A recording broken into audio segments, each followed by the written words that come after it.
রাকিব হাসান নামে একটা ছেলে ৫ থেকে গ্রেফতার হয়েছে। আমার কাছে একটা তথ্য ছিল স্পষ্ট যে ছেলের বাবাটা অনেক অসুস্থ, আর্থিকভাবে খুবই দুর্বল। আমি এখানে আসার আগে দৌড়াইয়া সেখানে গেছি।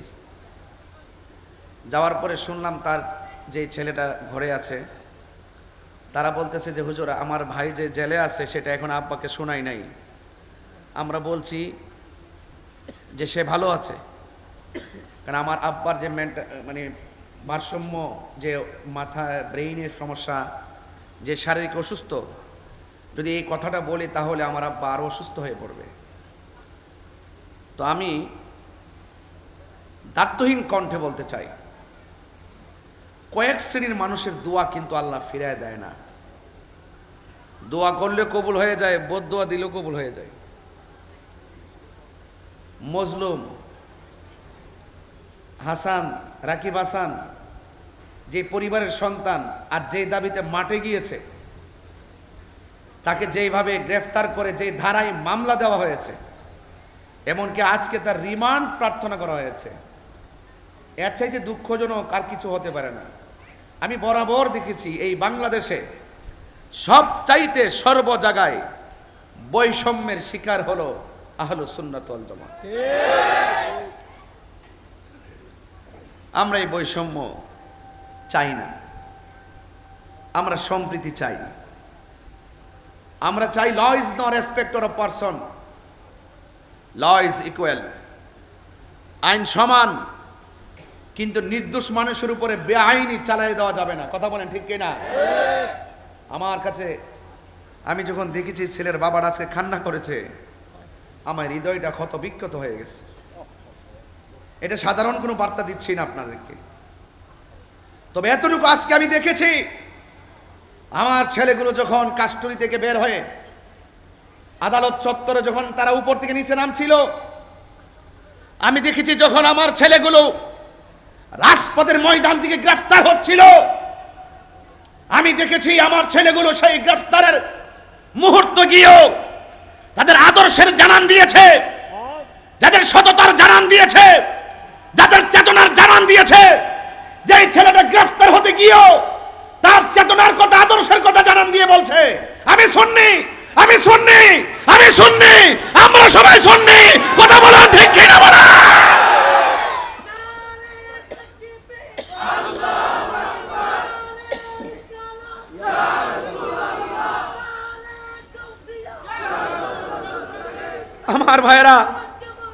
আমার ভাইয়েরা আমি দেখেছি আমার একটা ভাইকে যখন গাড়ির মধ্যে তোলানো হয়, সেই ছেলেটা বারবার বলছে নারে রিসালাত ইয়া রাসূলুল্লাহ, নারে রিসালাত ইয়া রাসূলুল্লাহ। এরাই তো সুন্নি, বিপদে পড়লো তার আদর্শের কথা প্রমাণ করে। এরা যে কোনো মুহূর্তে থাকলেও তাদের নীতির কথা উপেন বলে। এই দেশে অনেক মানুষ আছে তাদের কথা উপেন ধরতে পারে না। ডাল মে কুচ কালা হে, ভিতরে একটা বাহিরে আরেকটা। কথা বলেন ঠিক না বেটে? একমাত্র সুন্নি, একজন আমরা গর্ব করে বলতে পারি তুমি কে আমি কে, আর তুমি কে আমি কে। আমি ইন্টারিম গভর্নমেন্টের প্রধান, চট্টগ্রামের সন্তান, এই হাটহাজারীর সন্তান। আগামীকাল মনে হয় তিনি চট্টগ্রামে আসবেন সম্ভবত, আমি তথ্যটা জানি, এবং প্রশাসন খুব সুন্দর করে শৃঙ্খলা রাখছেন। চট্টগ্রামের সন্তান চট্টগ্রামে আসবে, এটা চট্টগ্রামের গৌরব, হাটহাজারীর গৌরব। কিন্তু আমি হাটহাজারীতে এসে আমি হাটহাজারীর সন্তান ইন্টারিম গভর্নমেন্ট প্রধানকে আমি শুধুমাত্র একটা অনুরোধ করব, আমার ভাইদেরকে অনর্থক গ্রেফতার করে কোটি কোটি মানুষের হৃদয়কে রক্তক্ষরণ করেছে। এজন্য আপনি এই সমস্ত বিষয়গুলো যদি আমলে না নেন, তাহলে এই দেশের ভাবমূর্তি ক্ষুণ্ণ হবে, ভাবমূর্তি সমুজ্জ্বল হবে না। যারা অপরাধী হবে, আমি বারবার, শুধু আজকে নয়, আমি বারবার সব জায়গায় আগেও বলেছি, এখনো বলি, যারা দুর্নীতিবাজ তাকে ধরেন, যারা অন্যায়ভাবে লুটুপুটে খাইছে ধরেন, যারা মানুষের সম্পদ নষ্ট করেছে তাদেরকে ধরেন, যারা মানুষের অধিকার হরণ করেছে তাদেরকে ধরেন। প্রকৃত অপরাধীকে আইনের আওতায় আনেন, কিন্তু নিরপরাধ যারা তারা যেন কোনোভাবেই কোনো মানুষের তদবিরে যেন অনর্থক হ্যারেঞ্জের শিকার না হয়, সেই দিকে আপনাকে নজরদারি করতে হবে। কথা বলেন ঠিক কিনা বলেন? তবে আহলুস সুন্নাত ওয়াল জামাত শান্তিপ্রিয় হিসাবে বারবার প্রমাণ করেছে।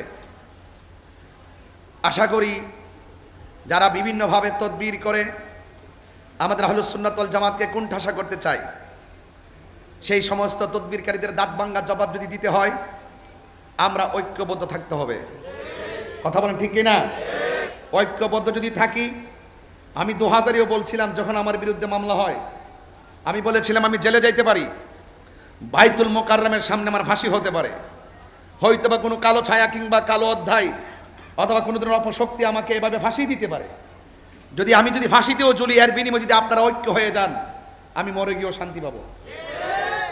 আমি আজকে হাটহাজারিতে বলি, আজকে দেখেন, আজকে যারা কাস্টডিতে উঠেছে, আজকে যারা আদালতে উঠেছিল, তারা উপর থেকে নিচে নেমেছিল, আমি দেখেছিলাম তাদের চেহারার মধ্যে একটা নুরানি ঝলক। মনে হচ্ছে যেন আমার সুন্নি জামাত ঐক্য হয়ে গেছে। সেই জায়গায় জেল হতে পারে, অপশক্তির দ্বারা আমরা আঘাতপ্রাপ্ত হতে পারি, কিন্তু হৃদয়ে হুব্বে মোস্তফার মহব্বত আছে, সেই মহব্বত নিয়ে আমরা পৃথিবী ছেড়ে চলে যেতে পারি। কথা বলেন ঠিক কিনা বলেন? এই জন্য আহলুস সুন্নাত ওয়াল জামাত আমার ভাইরা যারা আছেন, আকাবেরা যারা আছেন, আপনারা জানেন আমি যে কোনো দরবারে গিয়েছি, আমাদের আজকের মাহফিলের সম্মানিত প্রধান অতিথি আমার অত্যন্ত প্রিয়তম শ্রদ্ধাভাজন আল্লামা আবুল ফরাম মোহাম্মদ ফরিদুদ্দিন হুজুর মুদ্দাজিল্লাহ আলী, এখানেও আমি বসে বসে বলছি যে বাজে আমি তো আজকেও প্রেস ক্লাবে বলছি আপনারা কত কষ্ট করেছেন, যেহেতু আমি আপনাদের সাথে ছিলাম, আমি দেখেছি আপনারা ঘুমান নাই, আমি দেখেছি আপনাদের পায়ের মধ্যে ঠসা পড়ে গেছে, আমি দেখেছি আপনারা হেলান দিয়ে বসে আছেন, আমি দেখেছি আপনার টাইমের খাবার টাইমে খান নাই। আমি যেহেতু চোখে দেখেছি, আমার বাকশক্তিকে কেউ রুদ্ধ করতে পারবে না, আমি এটা বলবই। যারা দেখে নাই তারা অনুভব করে না, যেহেতু আমি দেখেছি তাদের কষ্ট, আমি দেখেছি, আমি বলবই। আমি আজকে প্রেস ক্লাবে বলেছি যে আকাবেররা জায়গা জায়গায় গিয়েছেন, আমি পিছনে পিছনে ব্যাগ টানছি। আমি ব্যাগ টানার জন্য, সুন্নি জামাতের জন্য, আমি আহলুস সুন্নাত ওয়াল জামাতের আপনাদের ব্যাগ টানতে প্রস্তুত। আমি মুরব্বীদের ব্যাগ টানি, এটা আমার লাইফের ক্রেডিট। তিনি আমাকে স্নেহ করেন, এটা আমার জন্য বড় প্রাপ্য। এই জন্য পায়ে হাত রেখে বলি, যে যে সংগঠন করেন কোনো ধরনের সমস্যা নাই, আমরা যেই সিদ্ধান্ত নিব ঐক্যবদ্ধভাবে সিদ্ধান্ত নিব, যেই দিকে যাব একদিকে যাব, যেই দিকে লড়বো একদিকে লড়বো, যেই দিকে মরবো প্রয়োজন হকের জন্যই মরবো। হাত তুলে বলুন ঠিক কি না বলে? আমার ভাইয়েরা, মুরব্বীরা অর্ডার দিয়েছে, যুবকরা রাস্তার মধ্যে পাগলের মতো নেমে গেছে। রাত্র 4টা 4:30 পর্যন্ত যাত্রাবাড়ির ব্রিজে বাসগুলোকে ঢুকাইছি শহরে, শুধুমাত্র একটাই স্বপ্ন, যেন আমরা সেখানে ইয়া রাসূলুল্লাহ স্লোগান দিতে পারি। দেখেন সুন্নিরা কত সহজ সরল। অনেকে ইসলামকে ব্যবহার করে মালের জন্য, অনেকে ইসলামকে জাস্ট ইউজ করে ডলার খাওয়ার জন্য। চেয়ার পেলে হক কথা ছেড়ে দেয়, চেয়ার পেলে হক কথা বলে যায়, ক্ষমতার একটু ধান্দা পাইলে হক কথা বলে যায়। কিন্তু আহলুস সুন্নাত ওয়াল জামাত দেখেন তারা কত শান্তিপ্রিয়।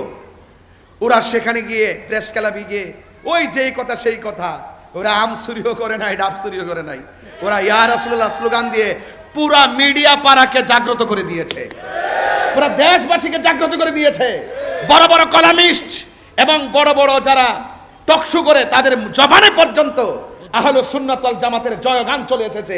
শুধুমাত্র তাই নয়, আহলুস সুন্নাত ওয়াল জামাতের নিউজ পত্রিকার শেষ পৃষ্ঠায় স্থান পেত না, কিন্তু 26-এর পর আহলুস সুন্নাত ওয়াল জামাতের আকাবেরদের মিশন এবং ভিশনের পর এই পত্রিকার হেডলাইনে আহলুস সুন্নাত ওয়াল জামাতের সুন্নি শব্দটা চলে এসেছে। এটা কিভাবে সম্ভব হয়েছে? একমাত্র ঐক্য হওয়ার কারণে সম্ভব হয়েছে। কথা কি পরিষ্কার?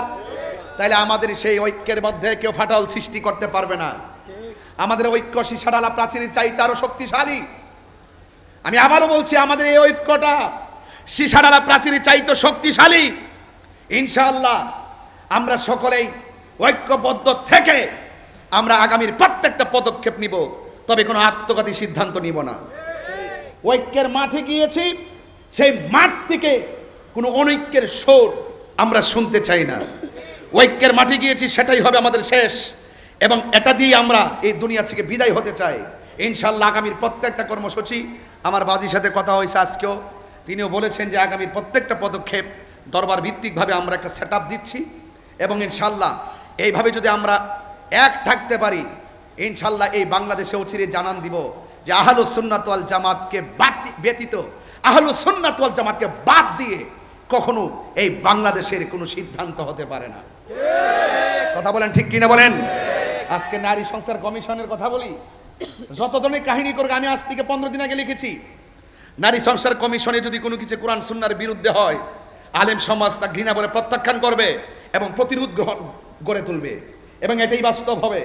আমার ধর্মের নামে অধর্মের চর্চা এবং এই বাংলাদেশের সার্বভৌমত্ব নিয়ে ষড়যন্ত্র, এই দুইটা জায়গায় আহলুস সুন্নাত ওয়াল জামাত খুব অনড় থাকবে।